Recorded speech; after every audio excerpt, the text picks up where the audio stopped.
Bonjour la famille, bonjour, j'espère que vous allez super bien. De mon côté, Alhamdulillah. Vous me connaissez déjà et nous sommes là ce matin pour parler d'un sujet très important qui concerne les enfants. Et si vous êtes une femme enceinte, ou si vous êtes une femme allaitante, ou si vous êtes tout simplement une jeune fille parce que du jour au lendemain vous êtes appelé à être une maman, alors cette vidéo vous concerne. Restez jusqu'à la fin pour découvrir pourquoi est-ce que certaines mamans disent après que mon enfant ne mange pas ci, mon enfant ne mange pas ci, mon enfant ne mange pas ci, mon enfant sélectionne des aliments, mon enfant refuse de manger. Restez jusqu'à la fin pour découvrir pourquoi est-ce que ça se passe ainsi et comment est-ce qu'il faut régler ça.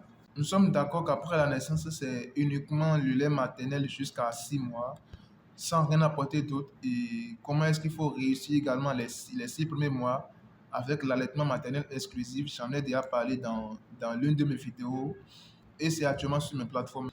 Maintenant, si on est d'accord sur ce point, après 6 mois, maintenant, il faut commencer par introduire autre chose. Parce que après 6 mois, uniquement le lait maternel seul ne suffit plus. Il faut compléter avec autre chose parce que les besoins de l'enfant, les besoins journaliers ou bien les besoins énergétiques de l'enfant, journalièrement, ont augmenté à partir de 6 mois. Parce qu'après 6 mois, le lait seul peut couvrir jusqu'à 6 mois. Maintenant, après 6 mois, maintenant, uniquement le lait ne peut plus suffire. Et c'est en ce moment qu'on ajoute maintenant autre chose. Et c'est là qu'on parle de la diversification alimentaire. Maintenant, en voulant commencer, on commence généralement par la bouillie. Ce n'est pas les bouillies ordinaires, ce n'est pas la bouillie de maïs, ni la bouillie de mil, ni la bouillie de sorgho. Pour les enfants, la bouillie qui est recommandée à partir de 6 mois, c'est la bouillie enrichie. Et ça, comment il faut composer ça? Les gens utilisent beaucoup de choses, mélangent de beaucoup de choses, mais c'est pas ça. C'est uniquement 4 ingrédients qui est utilisé. On va en parler après dans une autre vidéo. Que ce soit la bouillie de mil ou de sorgho et tout. En tout cas, les mamans commencent quand même par la bouillie.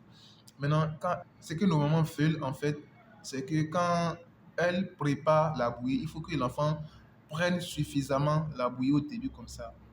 Et quand l'enfant n'arrive pas, ou bien l'enfant refuse, la première fois, vous donnez la bouillie à l'enfant qui ne mangeait pas et qui veut commencer par manger autre chose en plus de lait maternel. Quand la maman donne la bouillie la première fois à l'enfant, l'enfant peut refuser. L'enfant peut prendre peut-être juste une petite cuillère plutôt, peut-être 2 à 3 cuillerées et refuser. L'enfant peut prendre peut-être une cuillerée et refuser. L'enfant peut refuser même catégoriquement. La première fois, deuxième fois, troisième fois. Et la maman dit en fait que l'enfant refuse de manger. Et on arrête complètement la bouillie. On se dit l'enfant refuse de manger. Et on continue uniquement avec le lait maternel. Ou soit, l'autre cas, c'est que on appelle ça la diversification alimentaire. On commence par introduire à partir de 6 mois et demi, on commence par introduire un peu, un peu de fruits, un peu et, et les purées, un peu les pâtes de maïs avec sauce crincrin. En fait, une diversification alimentaire en se basant tout simplement sur les aliments riches en protéines parce que l'enfant, lui, a besoin des aliments riches en protéines pour sa bonne croissance. Donc, on parle de la diversification alimentaire qui va aider plutôt l'enfant dans sa bonne croissance. Donc, on commence également par ajouter autre chose en plus de la bouillie. À partir de 7 mois et demi, on commence par introduire progressivement, adapté à la dentition de l'enfant et en se basant surtout sur les aliments riches en protéines et sur les purées surtout. Ouais, sur les purées surtout. Donc, parce que l'enfant n'a pas encore les temps pour mâcher quoi que ce soit. Donc, le mieux, c'est de faire en sorte que les aliments soient adaptés à sa dentition en se basant sur les aliments riches en protéines. Ça, on va en parler tout à l'heure. On va en parler après. Les aliments riches en protéines, les aliments riches, les aliments qui vont protéger également l'enfant contre les problèmes de santé qui surviennent après la naissance.